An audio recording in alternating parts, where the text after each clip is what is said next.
today to talk to you about the importance of listening to your gut. Brief hello, I'm a 38-year-old entrepreneur, biochemist, went to MIT, BU School of Medicine, and I have decided to dedicate my life to studying the gut and the gut microbiome. 6 years ago, I even started a company to address this issue, and I'm a routine contributor to some of the publications that you see here as a specialist in gut health.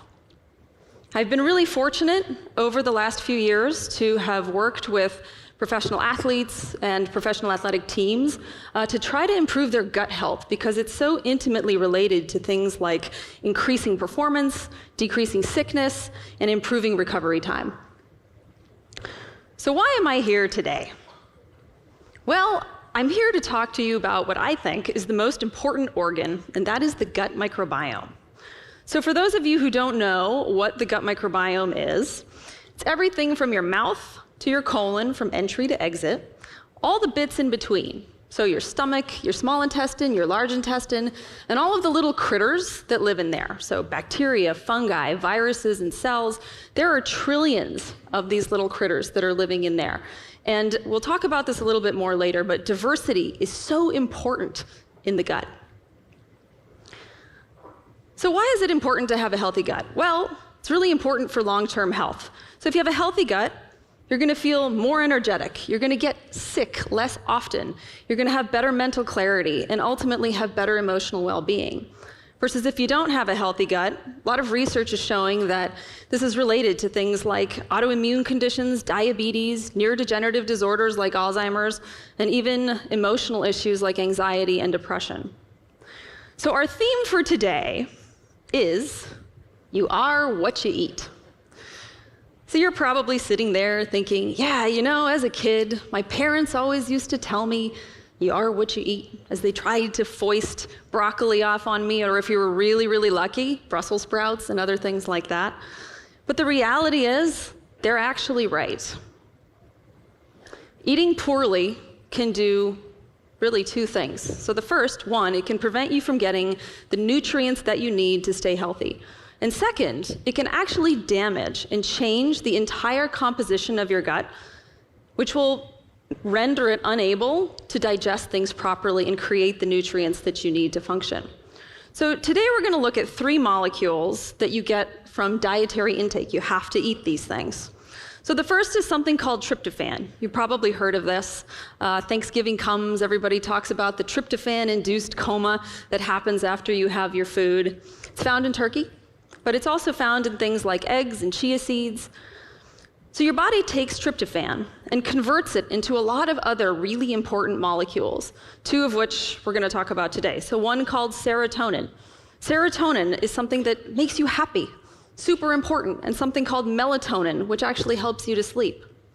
So imagine if you don't have any tryptophan, or you're not consuming enough tryptophan. Well, no matter how many roses or diamonds or chocolates your significant other brings you, it's just not going to make you happy, and that's kind of sad. Also, you won't be able to sleep, so you won't be able to count sheep at night. Another example is a compound called tyrosine. So tyrosine, another amino acid, is found in foods like almonds, but it's also found in lentils and seeds and edamame. Tyrosine is converted to a variety of really important things as well. So we'll talk about dopamine. Dopamine is a compound that you may have heard of, and it's essentially, it motivates you to do stuff. So it's this initiative-oriented behavior that it helps to propel. And epinephrine, which is also known as adrenaline, the fight or flight molecule, which is really helpful when you're up on this stage. So, you know, imagine if you don't have these things, what would happen? Well, here's what would happen. One, you'd be drooling on your couch, or worse yet, if you were being chased by a mountain lion, which I'm sure, you know, who knows, may happen at some point in everybody's life. The emoji being, you know, huh? You don't want this to happen, right? You need a body to respond to these types of situations. Third, we're going to talk about something called indole 3-lactic acid. So it's really important. It's found in fermented foods, things like pickles, sauerkraut, kimchi, kefir. ILA is super important because your body takes it in, and there's certain bacteria in the gut that actually convert the ILA into something called IPA, indole propionic acid. That indole propionic acid is actually one of the strongest antioxidants in the body. And again, you guys might have heard of this word antioxidant, but I'll explain what it does. So in your body, you have a variety of different chemical processes that happen, and many of them create things called free radicals. These are bad.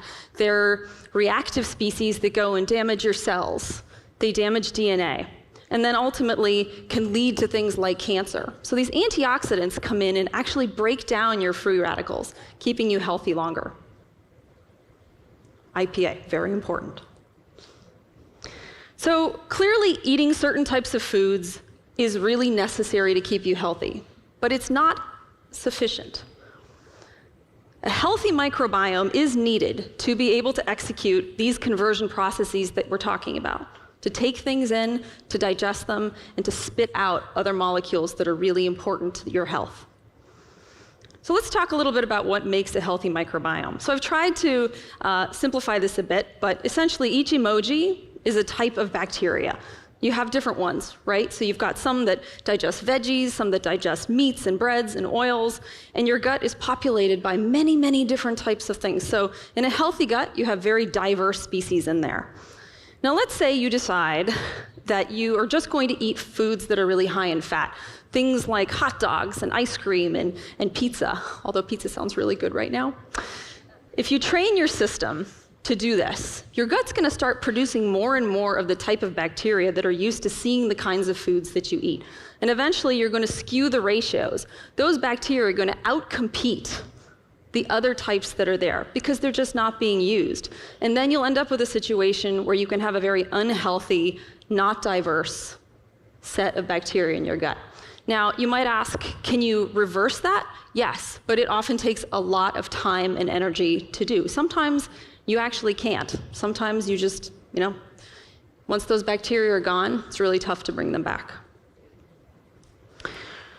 So what's really interesting is the body tries to actually generate the right building blocks, even if you've damaged your gut. So again, on the bottom right-hand side, you can see there's a silhouette. You can see the little emojis down at the bottom. They've taken in food, but you don't have a diverse set of bacteria in there. They've taken in your food, and they're trying to create these compounds to keep you healthy, but there's just not enough of them. They're not working the right way. Whereas on the other side, you've got a silhouette where the person has lots of diversity, lots of different bacteria emojis, and they're being able to take in the food, digest it, and spit out many things that are really important to keep you healthy. Now, here's the sad part. Many of the things that we do in our life are in fact completely lethal to the microbiome. I love chips, sadly. You don't find a lot of healthy stuff in most chips. You're not going to find tyrosine, tryptophan, or ILA here. Antibiotics, medicines, helpful, but they kill bacteria. And they don't just kill bad bacteria, they kill all bacteria. And so oftentimes after you've gone through a course of antibiotics, you kill off your microbiome. Sometimes it never rebuilds properly again. Stress. You hear this, stress kills things, stress is bad. We could have a whole 30-minute talk on the impact of stress on the microbiome. Stress is in fact extremely bad for the microbiome. Your central nervous system, your brain, is intimately connected to your gut. The two talk back and forth to each other. Think about it. When you're stressed, you have a headache, you feel terrible. You often feel that stress in your stomach. Butterflies in your stomach, anxiety. Sometimes you have to go to the bathroom more. The two talk to each other all the time. They're intimately connected. And so the more stressed you are, the more likely it is that you will damage your microbiome. And then lastly, we live in a very aseptic society. And this is bad. Decreases the diversity of bacteria in the gut. One of my favorite examples is, back many years ago, kids would play in the dirt, and they'd be exposed to all kinds of different things. Now, kids come inside, they watch TV, they play on their phones, and a lot of diseases are actually being connected to the lack of diversity in the gut. Things like autism, ADHD. So super important to get outside. So what can we do about this? Well, the good news is not all is lost. It is possible to improve your gut. And this is one of the things that I get to do every day, and I'm so fortunate in my job, My company actually is trying to measure the functional state of the gut, define what that is, and then to create interventions to improve it. We call this improving your internal fitness. So what are some simple things that you can do to help improve your gut? Well, one, we've talked about changing your diet. Two, we've talked about stress management techniques, incorporating mindfulness, meditation, breathing exercises to minimize your stress. Or exercise is great. 15, 20 minutes of walking a day can help to, keep you regular. It can, we talk about that in front of the group, but that's what we do. It can help to, mitigate your stress, and it can actually help to promote the growth of certain types of bacteria. And then lastly, targeted supplementation. I'm not saying to take lots of different supplements. I'm saying if there's certain things that your body needs, you might actually take a supplement. Sometimes there's a lot of fish that you have to eat in order to get the equivalency of one pill, but make sure it's what you need. So the next time that you're lying on the couch, feeling lethargic and not sure why, or you're sick for the 5th time in a year, listen to your gut. Thank you.